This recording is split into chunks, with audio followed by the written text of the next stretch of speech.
Alors, comment puis-je accéder à cette puissance? Acte 1 verset 8, vous recevrez une puissance, le Saint-Esprit survenant sur vous. Ainsi, pour jouir de cette puissance et y accéder, vous devez aimer le Saint-Esprit. Sans le Saint-Esprit, il n'y a pas de puissance de Dieu. Le Saint-Esprit est la puissance de Dieu. Sans le Saint-Esprit, il n'y a aucune puissance. Je vous le dis, vous avez besoin de puissance. Savez-vous ce que dit Psaume 110 verset 3? Ton peuple sera plein d'ardeur au jour de ta puissance. Dans Psaume 66 verset 3, il dit, à cause de la grandeur de ta puissance, tes ennemis se soumettront à toi. Alléluia! Je crois que dans Psaume 63 verset 2, il dit, afin de contempler ta puissance et ta gloire, comme je t'ai vu dans le sanctuaire. Dieu veut que vous voyiez cette puissance, mais vous ne pouvez pas la voir sans le Saint-Esprit. Voilà pourquoi je vous parle et vous dis maintenant qu'il est une personne. Il possède une volonté. Avant de faire quoi que ce soit, demandez-vous, que dira le Saint-Esprit à ce sujet? Chaque fois qu'un homme désire ardemment la puissance, il doit se placer sur la plateforme d'une marche avec le Saint-Esprit, de manière délibérée et intentionnelle. Je me souviens de la première fois où j'ai terminé de prier et où j'ai dit, « Saint-Esprit, parle-moi ». Je me suis endormi en attendant d'entendre une voix. J'étais à genoux, « Esprit de Dieu, parle-moi, parle-moi, parle-moi, parle-moi, parle-moi ». J'attendais d'entendre une voix, puis je me suis endormi.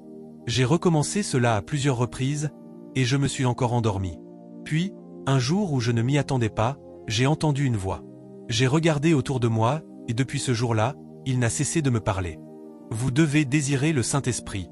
Lorsque Paul est arrivé auprès de ces personnes dans Acte 19 verset 2, il leur a demandé, « Avez-vous reçu le Saint-Esprit depuis que vous avez cru ?»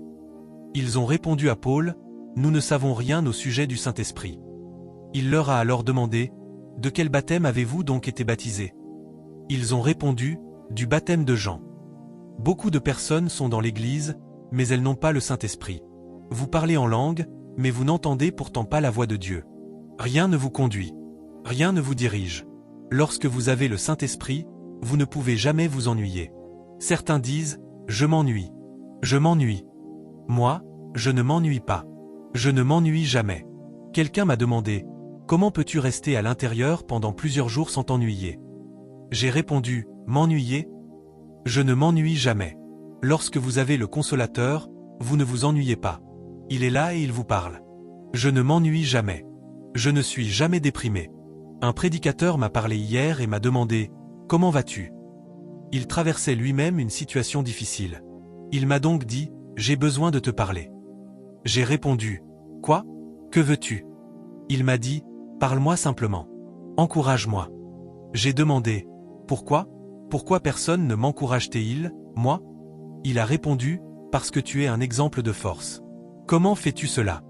J'ai répondu, « C'est le Saint-Esprit. Je reste simplement dans sa présence et je l'adore.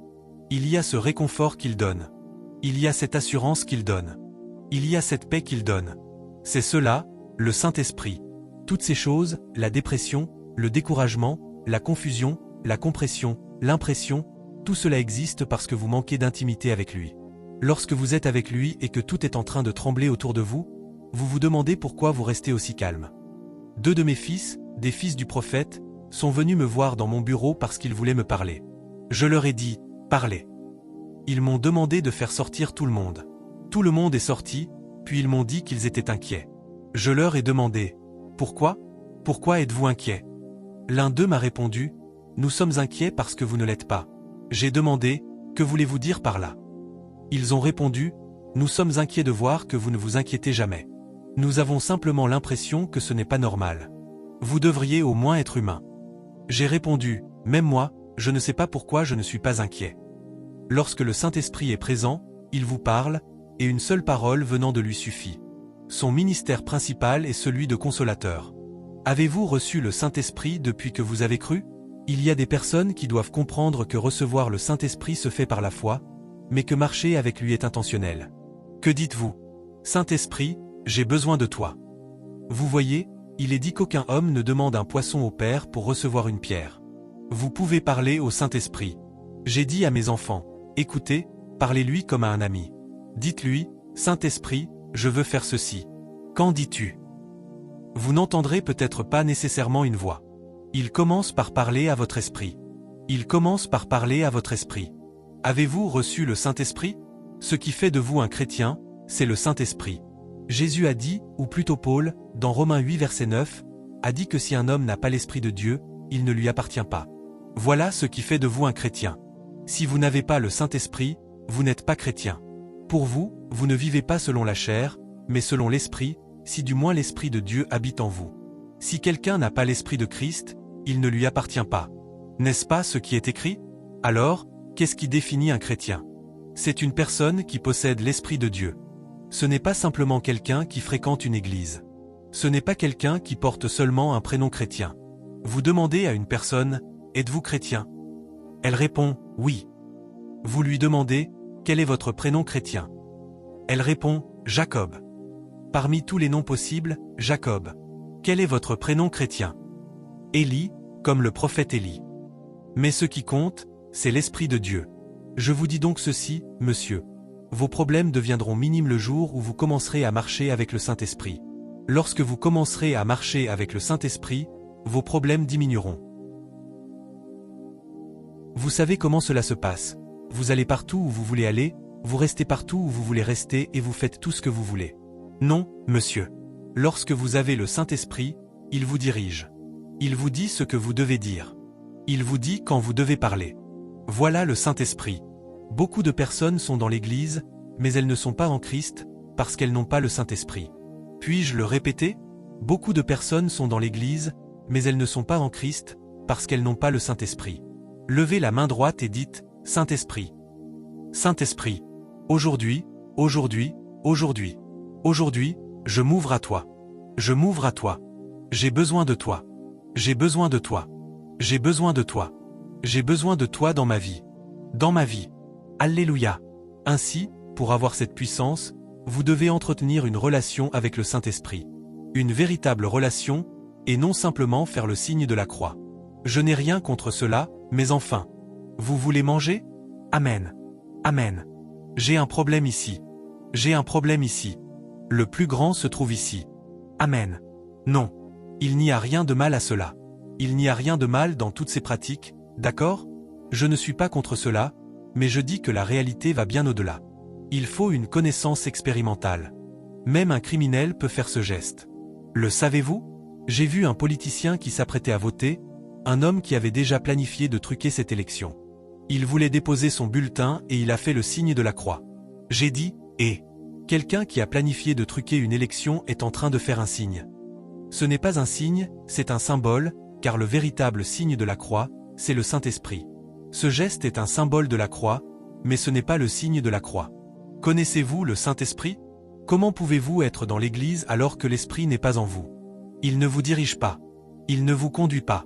Vous ouvrez la bouche, vous dites toutes sortes de choses et vous faites toutes sortes de choses. Aujourd'hui, une nouvelle relation avec le Saint-Esprit est établie. Lorsqu'une femme écoute le Saint-Esprit, elle ne peut pas se battre avec son mari. Il lui parle. Et parfois, si vous êtes un homme et que vous écoutez le Saint-Esprit, vous deviendrez humble. Vous serez capable de présenter vos excuses à votre femme. Chez nous, les hommes disent, un homme ne supplie pas une femme. Pourquoi devrais-je dire pardon à ma femme? Qu'est-ce qui s'est passé? Mais le Saint-Esprit vous dira, présente-lui tes excuses. Alors, vous direz pardon, parce qu'à travers votre vie, votre partenaire, votre conjoint ou votre conjointe, apprendra à mieux connaître Jésus.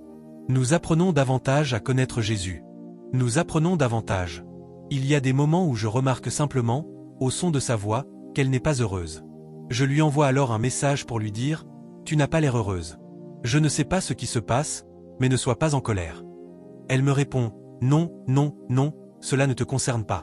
C'est à cause de quelqu'un d'autre. » Je lui dis, « J'ai simplement senti dans ta voix que tu n'étais pas heureuse. Ne sois pas en colère, quelle que soit la situation. Mais vous, vous restez là, aussi dur qu'un rocher. Votre mari et vous cherchez à savoir lequel de vous deux saluera l'autre en premier. Quel genre de personne êtes-vous? Qui vous a mis tous les deux dans la même maison? Vous ne vous parlez pas, mais elle a cuisiné et vous avez mangé la nourriture. Vous ne savez donc même pas comment garder rancune. Est-ce ainsi que l'on garde rancune? Vous êtes fâché.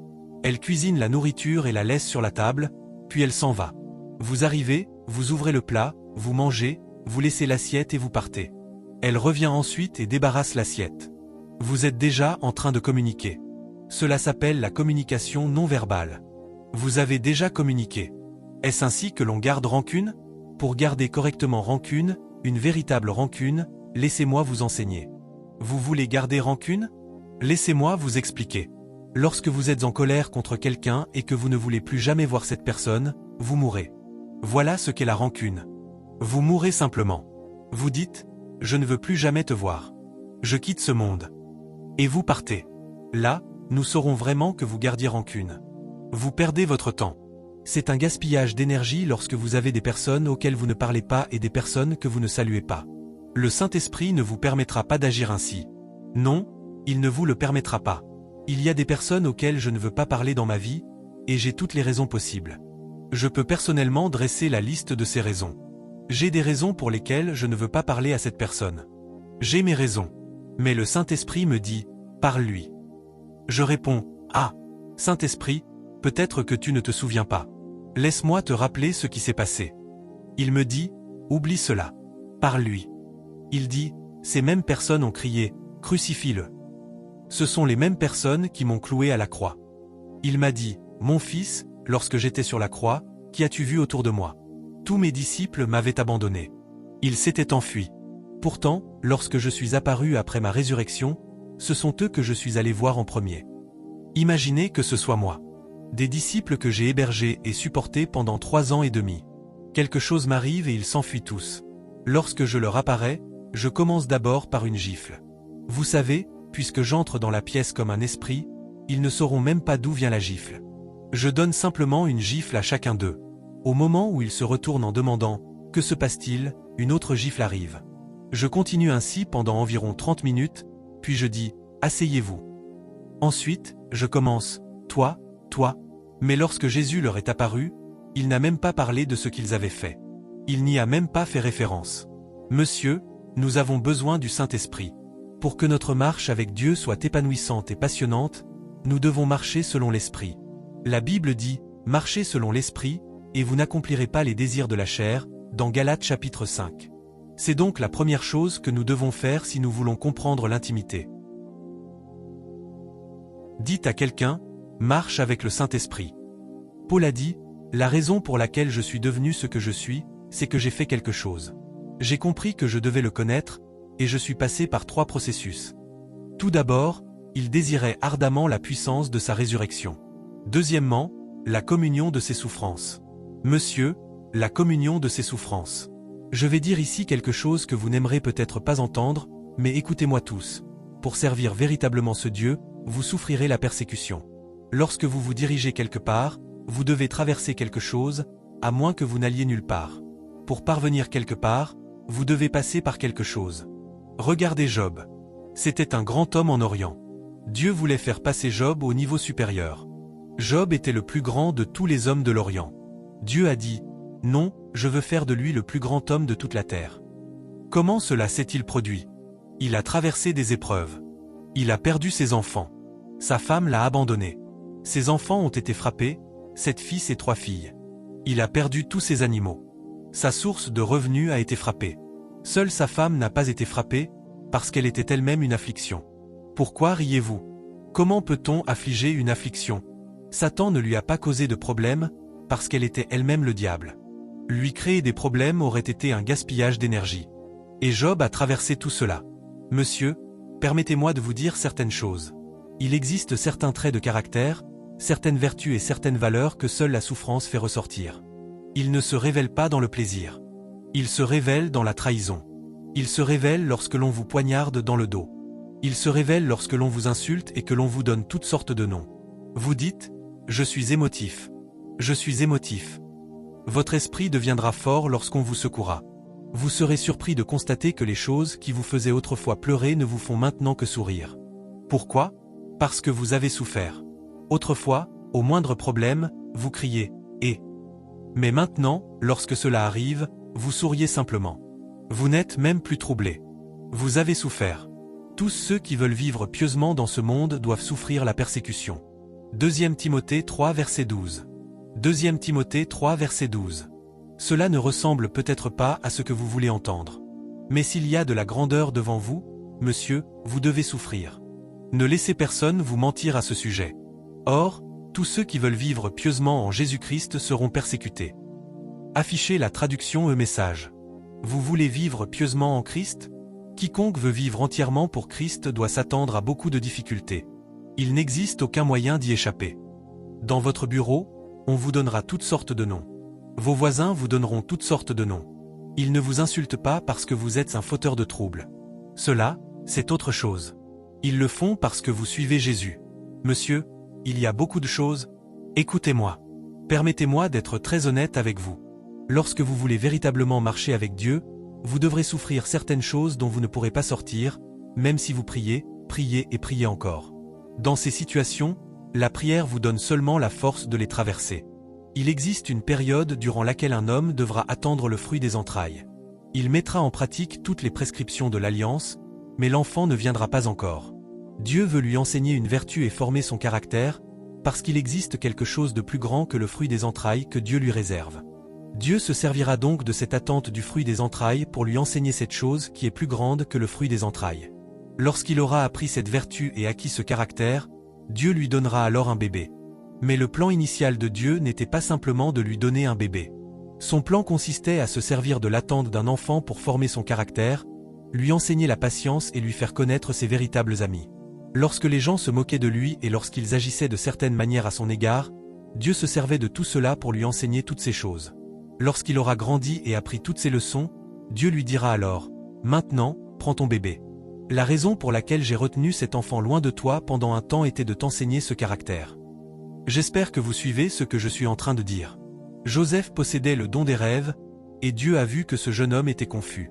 Il allait voir son père et ses frères et leur disait, « Regardez, s'il vous plaît, s'il vous plaît. » Il avait 17 ans, c'était un adolescent. Il disait, « Regardez, j'ai fait ce rêve. J'ai vu ceci et j'ai vu cela. Qu'est-ce que cela signifie ?» Et cela provoquait la haine. Il a ensuite raconté son rêve à son père. Au lieu de lui en donner l'explication, son père lui a demandé, « Que veux-tu dire? Veux-tu dire que ta mère et moi allons nous incliner devant toi ?» Joseph se disait, « Je suis confus. Je veux simplement comprendre. » Dieu savait donc que son problème était qu'il avait besoin du don d'interprétation. Dieu l'a alors fait passer par un processus. Ses frères l'ont vendu. La femme de Potiphar l'a accusé. En prison, il a rencontré 2 personnes qui avaient fait des rêves. Elles lui ont raconté leurs rêves, et il les a interprétés. S'il avait possédé ce don d'interprétation auparavant, il n'aurait peut-être pas eu de problème avec ses frères. Mais l'interprétation ne lui est venue que dans la prison. Il existe une vertu et un caractère que seule la souffrance fait ressortir. Seule la faim peut les faire ressortir. Il arrive donc que, pour connaître certaines profondeurs de Dieu, vous passiez des mois sans avoir un seul néra. Vous passerez des semaines sans avoir un seul kobo. Peu importe les prescriptions de l'Alliance que vous mettrez en pratique. Vous pourrez même demander que l'on vous impose les mains. On pourra prendre de l'huile d'onction et la verser sur vous. On pourra même vous plonger dans l'huile d'onction jusqu'à ce que vous ressembliez à des chips de banane plantain. Peu importe ce qu'ils feront, l'argent ne viendra pas. Pourquoi? Parce que Dieu veut vous apprendre ce que signifie dépendre de lui. Vous prierez. Que se passe-t-il dans ma vie? Il ne se passe rien d'anormal, monsieur. Vous traversez simplement un processus. Il y a quelque chose que Dieu veut vous faire traverser. Vous avez tué beaucoup d'hommes fort innocents. Même ceux qui ne s'étaient jamais occupés de votre cas, vous les avez tués parce que vous pensiez qu'ils étaient responsables de votre problème. Tous les hommes forts, tous les vieillards de votre village, il n'en reste plus un seul en vie. Vous les avez tous tués à cause de vos soupçons, et pourtant vous êtes toujours dans le même problème. Alors, vous vous demandez pourquoi. Non, monsieur, c'est Dieu qui vous fait traverser un processus. Quel jeune Job aurait-il pu faire? Quel jeune? Regardez les amis de Job. C'étaient tous des hommes érudits. Dieu est resté silencieux. Lorsque Dieu en a eu terminé avec Job, la Bible dit qu'en un seul jour, tous ceux que Job avait aidés se sont souvenus de lui et l'ont béni. Beaucoup d'entre vous sont occupés à prier et à lier Dieu, tout en pensant qu'il s'agit de Satan. Dieu vous fait traverser un processus, mais vous pensez que c'est Satan qui vous afflige. Vous ne pouvez pas lier Dieu. Il n'est donc pas étonnant que, malgré toutes vos prières, la situation demeure inchangée, car vous ne pouvez pas réprimander Dieu. Le Dieu des cieux a déclaré, « J'ébranlerai les cieux ».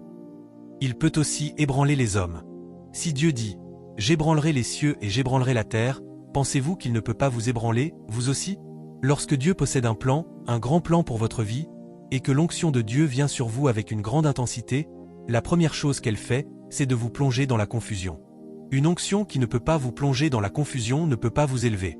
David se déplaçait de caverne en caverne, de caverne en caverne, encore et encore.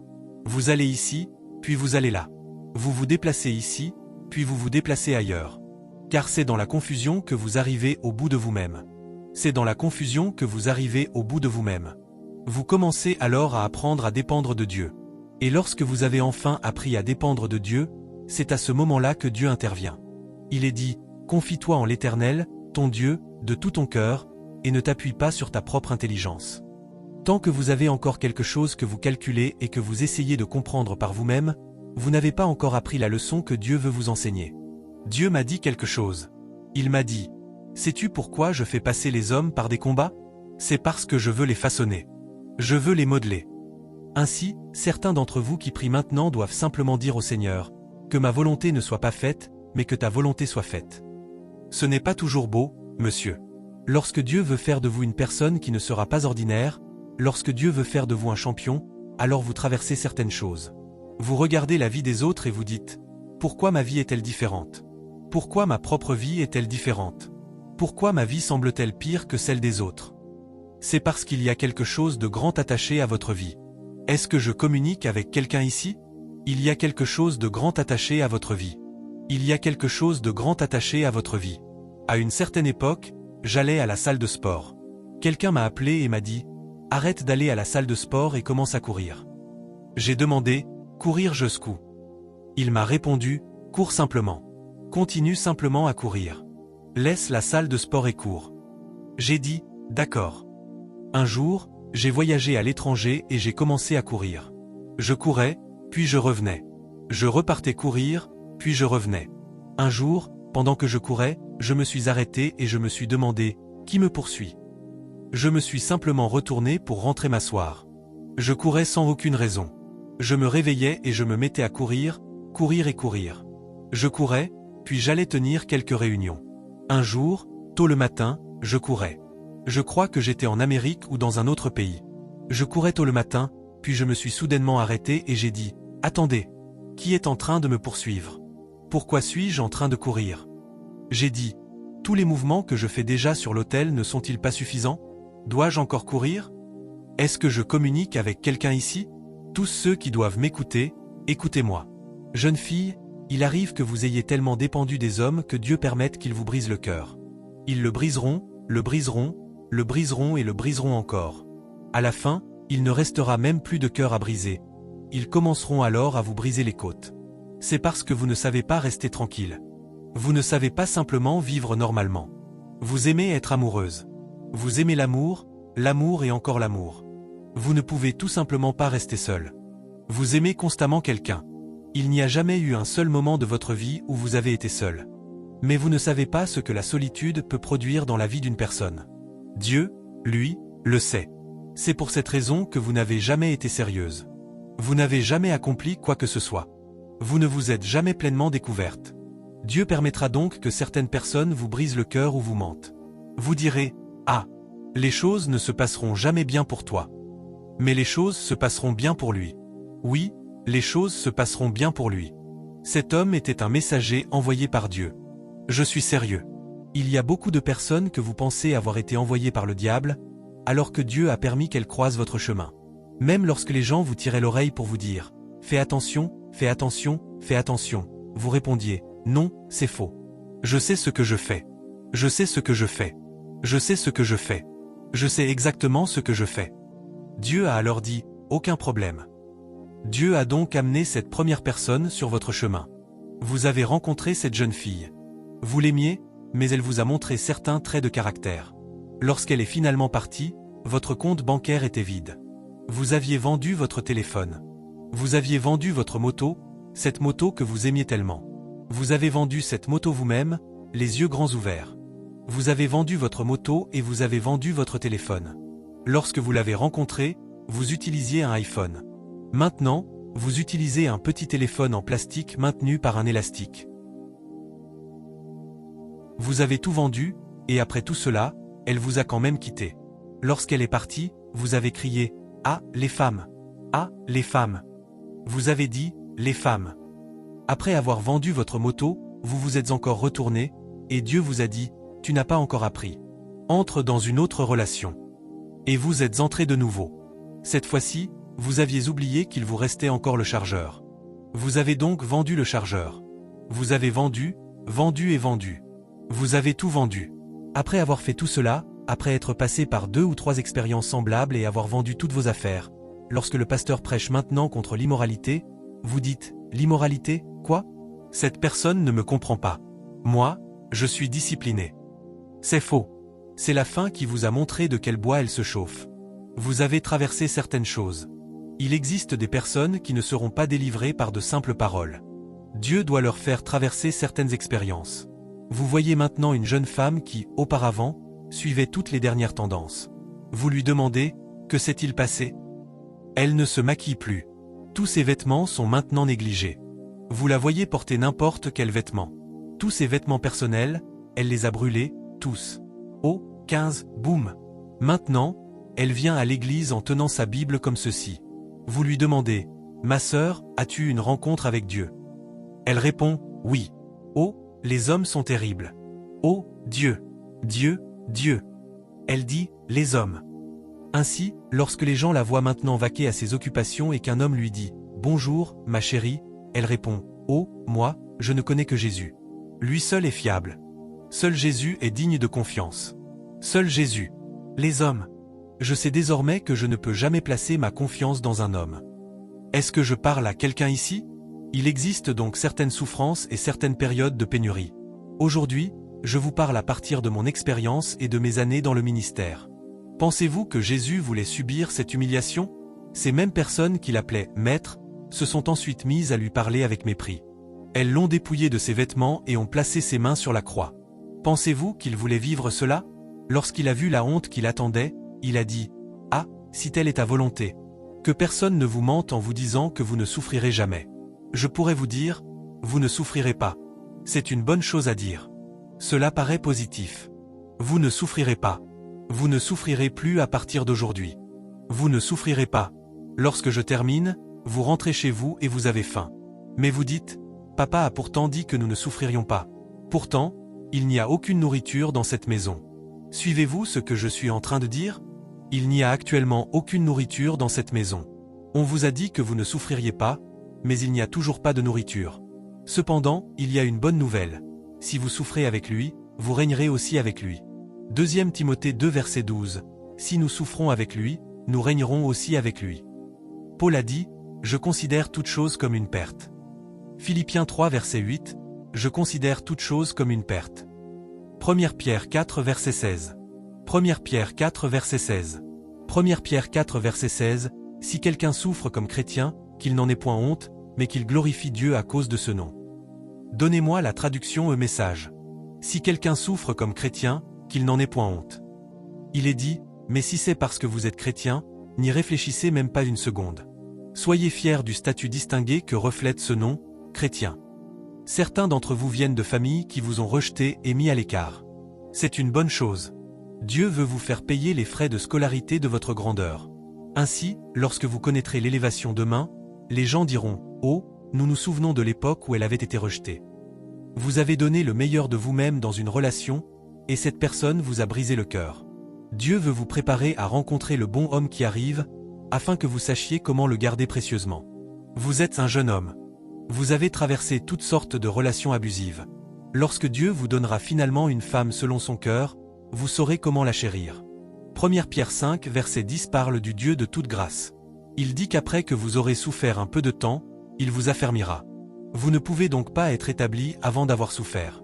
Après que vous aurez souffert un peu de temps, il vous rendra parfait, vous affermira, vous fortifiera et vous établira. Vous savez, le fait d'être établi signifie différentes choses pour différentes personnes. Pour une personne qui souhaite se marier, être établi signifie être installé dans un foyer. Pour une personne qui attend depuis longtemps, être établi signifie voir son attente accomplie. Pour le policier qui se trouve à un poste de contrôle, un règlement signifie autre chose. Pour une personne qui traverse une crise ou qui est en conflit avec quelqu'un, le règlement signifie la paix. Le fait d'être établi signifie donc beaucoup de choses pour beaucoup de personnes. Monsieur, Lorsque Dieu vous aime d'une manière particulière, il vous élève avec dureté. Il vous forme comme s'il était contre vous. Amen. Je vous le dis. Jésus lui-même est arrivé à ce point dans sa vie où il a dit « Pourquoi m'as-tu ? C'est trop. Mon Dieu, pourquoi m'as-tu » Dieu fera certaines choses dans votre vie, et vous lui demanderez « Dieu, pourquoi ?» Mais il restera silencieux. Un frère voulait épouser une sœur. Il est allé voir cette jeune femme. Je vous ai déjà raconté cette histoire. Il lui a dit « Je t'apprécie et je veux t'épouser ». La sœur a regardé ses chaussures. Elle a regardé ses chaussures, puis son pantalon. Ensuite, elle a regardé sa cravate. La cravate qu'il portait autour du cou ressemblait à une corde de suicide. Vous connaissez ces cordes que les gens utilisent pour se suicider? C'était ce genre de cravate que l'on ne peut pas porter pour traverser un sentier dans la brousse. La cravate ressemblait à un serpent qui se balançait ainsi, comme un serpent. C'est le genre de cravate qui, lorsque vous traversez un sentier dans la brousse, attire le regard des serpents. Un serpent commence à vous suivre. Vous vous demandez alors, pourquoi ce serpent me suit-il? Qu'est-ce que je lui ai fait? Et le serpent vous répond, regarde mon frère qui se trouve autour de ton cou. Regardez cela. Et la ceinture autour de la taille de ce frère ressemblait à des menottes. Quant aux chaussures, vous connaissez ces chaussures qui ont beaucoup de clous sous les semelles? Lorsque quelqu'un les porte, vient chez vous et frappe ses pieds contre le sol, il laisse derrière lui tout un tas de sable. Voilà le genre de chaussures que Moïse portait, au point que Dieu lui a dit « Enlève tes chaussures. Enlève tes chaussures. Enlève tes chaussures. » Ainsi, lorsque ce frère a dit « Ma sœur, je veux t'épouser », la sœur l'a regardé. Pourtant, elle priait pour avoir un conjoint. Elle l'a regardé, puis elle est tombée à genoux et s'est écriée « Mon Dieu, pourquoi m'as-tu abandonné? C'est un mauvais signe. C'est un mauvais signe. » Le frère lui a répondu « Non, je peux réussir dans la vie. Je peux m'en sortir. » Elle lui a dit « Va réussir ailleurs. Va réussir quelque part loin d'ici. Éloigne-toi. Si j'ouvre la bouche, oublie que nous sommes dans une église. Si je te réponds avec tout ce que j'ai réellement à l'esprit, tu ne dormiras pas pendant un mois. Est-ce que tout va bien chez toi? Est-ce parce que nous fréquentons la même église? Écarte-toi simplement. Écarte-toi, mon frère. » Le frère est donc parti. Il a rencontré une autre sœur. Il ne possédait rien, mais cette autre sœur lui a dit « Il n'y a aucun problème. Voyons ce que Dieu fera. » Ils ont commencé à marcher avec Dieu ensemble. Au bout de 6 mois, il a obtenu un emploi. Peu de temps après, il a obtenu sa propre maison, puis une voiture. Un jour, il se trouvait avec la sœur qu'il devait épouser. Celle-ci était assise sur le capot, ou plutôt sur le coffre de la voiture, tandis qu'il se tenait debout. Ils étaient en train de discuter lorsque l'ancienne sœur, la première sœur, est passée par là. Elle a dit « Mon frère, je veux te parler. » Le jeune homme lui a répondu « Me parler pourquoi ?» Puis il a dit à sa fiancée « Excuse-moi un instant. » L'ancienne sœur a répété « Je veux te parler. » Il lui a demandé « À quel sujet ?» L'autre sœur lui a alors dit « Va l'écouter. Elle a peut-être quelque chose à te dire. » Il s'est donc retourné et s'est approché de la jeune femme. Celle-ci lui a dit « Tu vois, tu n'es vraiment pas un homme.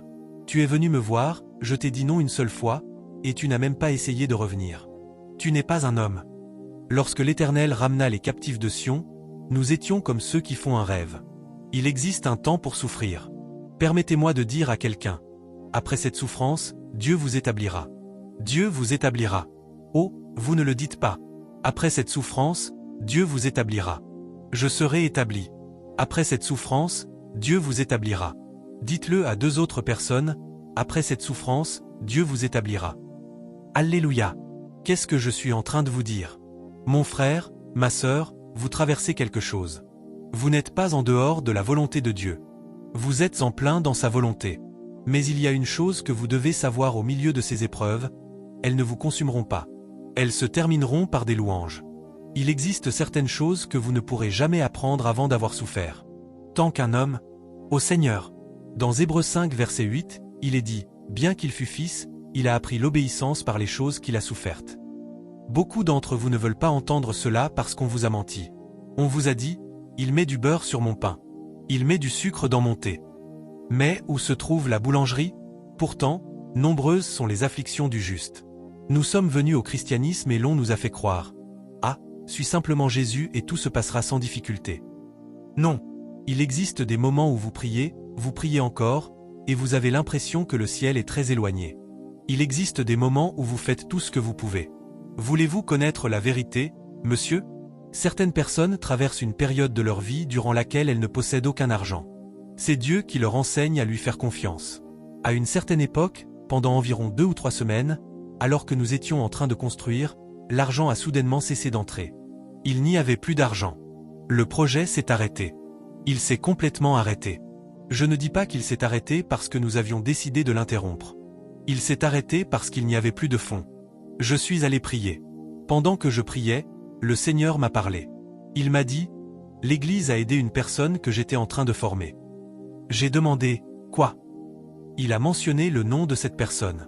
Il m'a dit, « J'étais en train de faire traverser un processus à cette famille afin de lui apprendre à dépendre de moi. Mais ils sont venus pleurer auprès de toi.